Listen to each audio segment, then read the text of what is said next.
जय हिंद। एक बार फिर से आप लोगों का स्वागत है हमारे इस यूट्यूब चैनल पे। दोस्तों, जैसा कि आप लोगों ने जिस सोच से इस वीडियो का थंबनेल देख कर के पोस्टर देखकर खान सर वाला वीडियो को क्लिक किए हैं, वीडियो को स्टार्ट किए हैं, वह सोच आपकी ज़रूर पूरा होगी। इसके लिए आपको हमारे इस वीडियो को अंत तक देखना होगा। तो चलते हैं, वीडियो को स्टार्ट करते हैं। जैसा कि हमने पहले वीडियो में आपको अगले वीडियो में बताया था कि प्रस्तावना कहाँ से लाया गया, प्रस्तावना क्या होता है, उद्देशिका क्या होता है, कहाँ से लाया गया, किसके द्वारा लाया गया, कब लाया गया, इन सब चीज़ों को बताया था। वहीं से आज हम इस वीडियो में आगे बढ़ेंगे। तो सबसे पहले हम ये वाले बॉक्स को देखेंगे, इस वाले बॉक्स को हम देखेंगे कि प्रस्तावना जो है संविधान की आत्मा है। क्या है? आत्मा है। प्रस्तावना संविधान की कुंजी है, प्रस्तावना संविधान की दर्पण है। तो आत्मा किस तरह से है, दर्पण किस तरह से है और कुंजी किस तरह से है संविधान की प्रस्तावना, ये सब हम बताएंगे। देखिए, 13 दिसंबर 1946 ईस्वी में पंडित जवाहरलाल नेहरू ने एक प्रस्ताव के रूप में उद्देश्य प्रस्तुत किया था, जिसके आधार पर, जिसको मध्य नजर रखते हुए संविधान का निर्माण हुआ था, जिसको मध्य नजर रखते हुए संविधान का निर्माण हुआ था और जिसे आगे चलकर प्रस्तावना में शामिल कर लिया गया, प्रस्तावना बना दिया गया। तो इसलिए उसे संविधान, इसलिए प्रस्तावना को संविधान का आत्मा भी कहते हैं। क्लियर? समझ में आ गया होगा। अब कुंजी क्यों कहते हैं, संविधान की प्रस्तावना को कुंजी क्यों कहते हैं? क्योंकि प्रस्तावना में संविधान के स्वरूप को, संविधान के स्वरूप को और संविधान के उद्देश्य को दिखाया गया है। प्रस्तावना में संविधान के स्रोत को, संविधान के स्वरूप को और संविधान के उद्देश्य को दिखाया गया है, इसलिए इसे कुंजी कहा जाता है। अब संविधान की प्रस्तावना को दर्पण क्यों कहा जाता है? तो देखिए, अगर हम किसी शीशे में अपने चेहरे को देख पाते हैं तब हम उसे बोलते हैं कि नहीं यह दर्पण है, तब हम उसे बोलते हैं कि नहीं यह आईना है। तो सेम यही कंडीशन यहाँ है। संविधान की पूरे स्ट्रक्चर को, चाहे उद्देश्य के मामले से हो, स्रोत के माध्यम से हो या स्वरूप के माध्यम से हो, किसी भी तरह से हो, पूरे स्ट्रक्चर को, संविधान के पूरे स्ट्रक्चर को हम प्रस्तावना में देखते हैं, इसलिए इसे संविधान का, प्रस्तावना को दर्पण कहा जाता है। तो आत्मा क्यों कहा जाता है, कुंजी क्यों कहा जाता है और दर्पण का क्यों कहा जाता है, यह तीनों शब्दों को आप भली भांति जान गए होंगे। यह बार बार ऑब्जेक्टिव के रूप में आता है, तो इसे आप याद कर लेंगे, याद हो भी गया होगा। तो ये हो गया प्रस्तावना। अब अगले वीडियो में हमने बताया था कि प्रस्तावना को जो है वह अमेरिका से लिया गया है, लेकिन आप कहीं देखते होंगे कि ऑस्ट्रेलिया लिखा होता है। लेकिन जी हाँ, ऑस्ट्रेलिया भी है, लेकिन इस बॉक्स को देखिए, लेकिन प्रस्तावना को तो अमेरिका से लिया ही गया है, लेकिन जो है प्रस्तावना के भाषा को ऑस्ट्रेलिया से लिया गया है। अगर प्रश्न आए ऑब्जेक्टिव के रूप में कि प्रस्तावना कहाँ से लिया गया है, तो वह अमेरिका हो जाएगा, और पूछा जाए कि प्रस्तावना की भाषा कहाँ से लिया गया है, तो वह ऑस्ट्रेलिया हो जाएगा। ये भी दोनों शब्द आप लोगों को अच्छी तरह से समझ में आ गया होगा, नो डाउट। कहीं क्लियर है? क्लियर है आप? अगर क्लियर नहीं भी है तो वीडियो को बढ़ाइए पीछे और फिर देखिए। क्लियर? अब चलते हैं कि किस तरह से संविधान की स्रोत को, संविधान के स्वरूप को और संविधान के उद्देश्य को प्रस्तावना में किस तरह से दिखलाया गया है, इन सब चीज़ों को हम जानेंगे। तो प्रस्तावना में 3 चीज़ को दिखलाया गया है संविधान के। पहला तो संविधान के स्रोत को दिखाया गया है, संविधान के स्वरूप को दिखाया गया है और संविधान के उद्देश्य को दिखाया गया है। अब चलते हैं संविधान के स्रोत की ओर कि प्रस्तावना में संविधान के किस स्रोत का वर्णन किया गया है। संविधान जब हम प्रस्तावना पढ़ते हैं तो शुरू ही होता है हम भारत के लोग से, यानी कि हम भारत के लोग अर्थात भारत की जनता, संविधान का स्रोत है हम भारत के लोग अर्थात भारत की जनता, यानी कि संविधान को शक्ति कहाँ से मिलती है?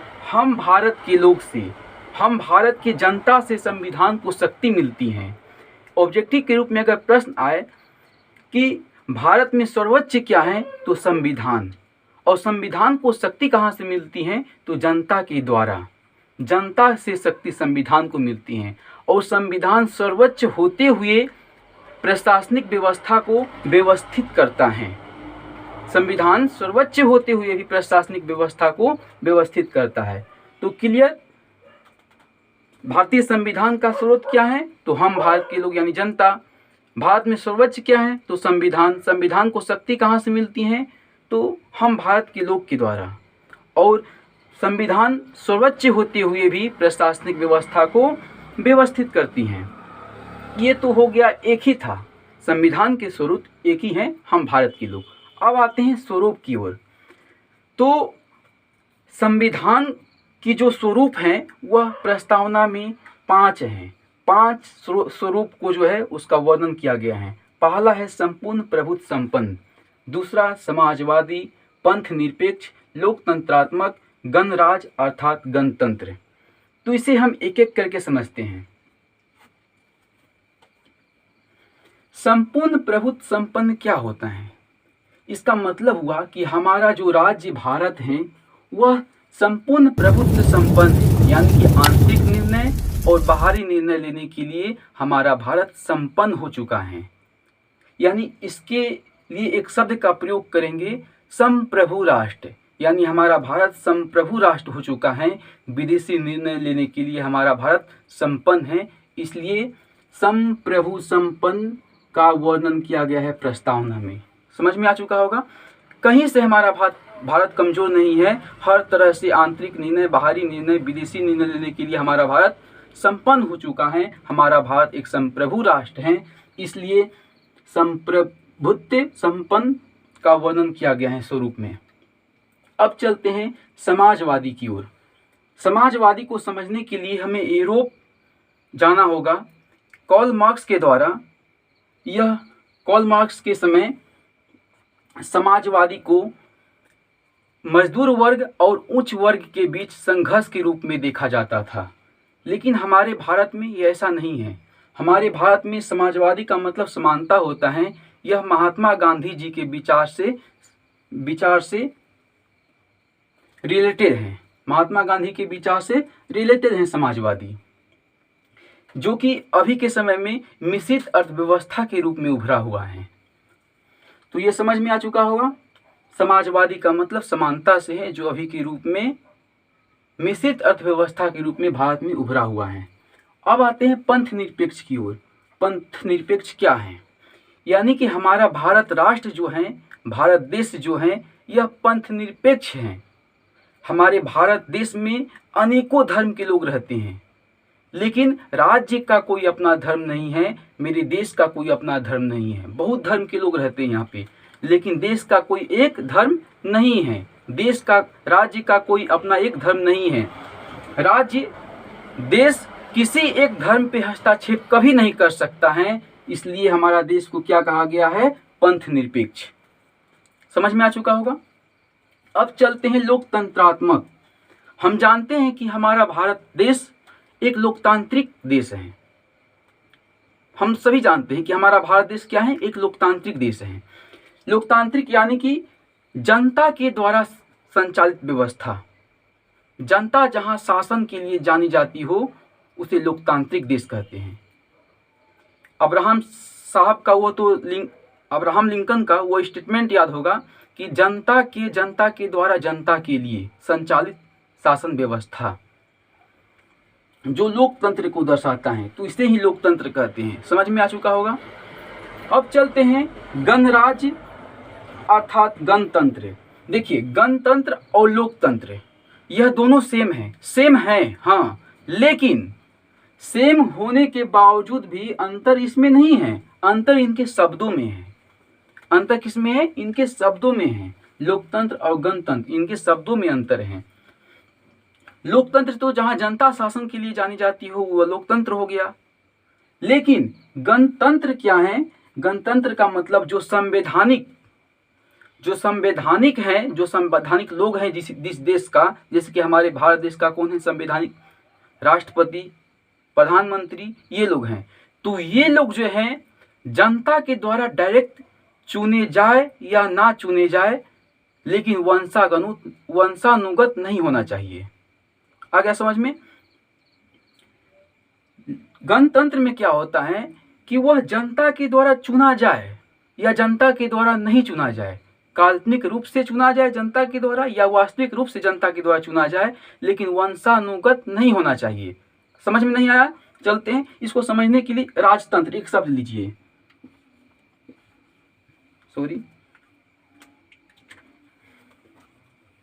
इसको समझने के लिए एक शब्द लेना होगा, राजतंत्र।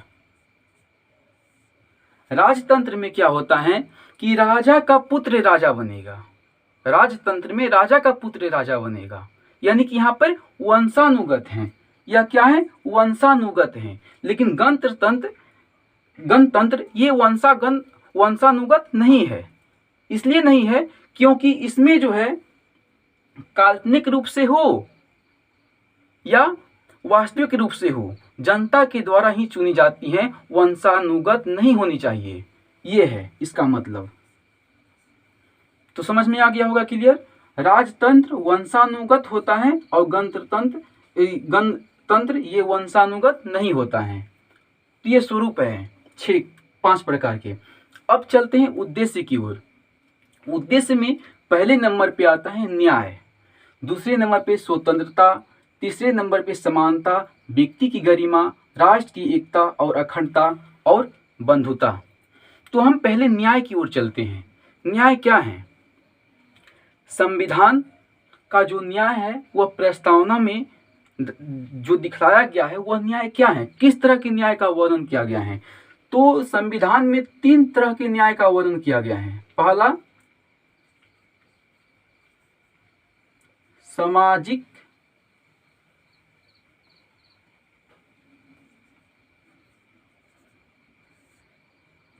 आर्थिक और राजनीतिक।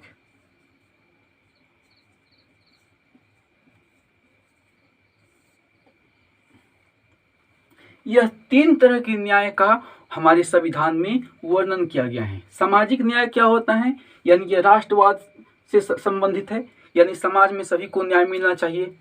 आर्थिक न्याय यानी हर एक व्यक्ति के योग्य के अनुसार, योग्यता के अनुसार उसकी आर्थिक न्याय उसके साथ होनी चाहिए।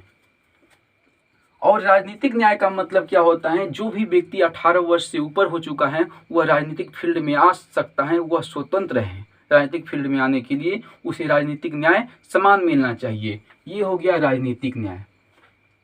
अब चलते हैं दूसरे न्याय की ओर, स्वतंत्रता।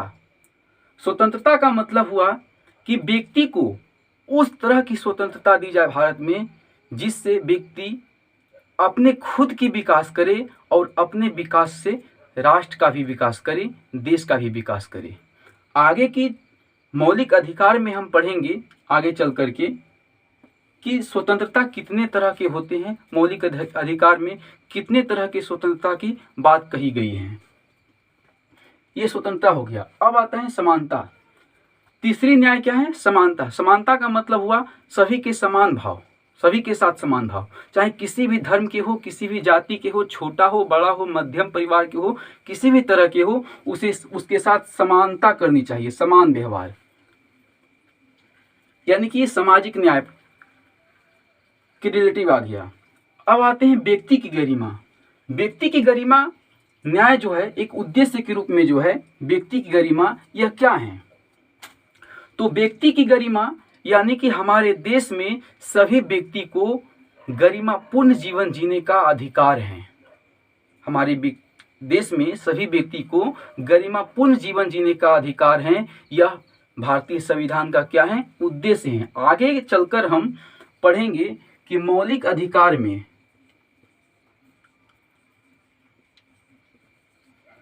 मौलिक अधिकार के अनुच्छेद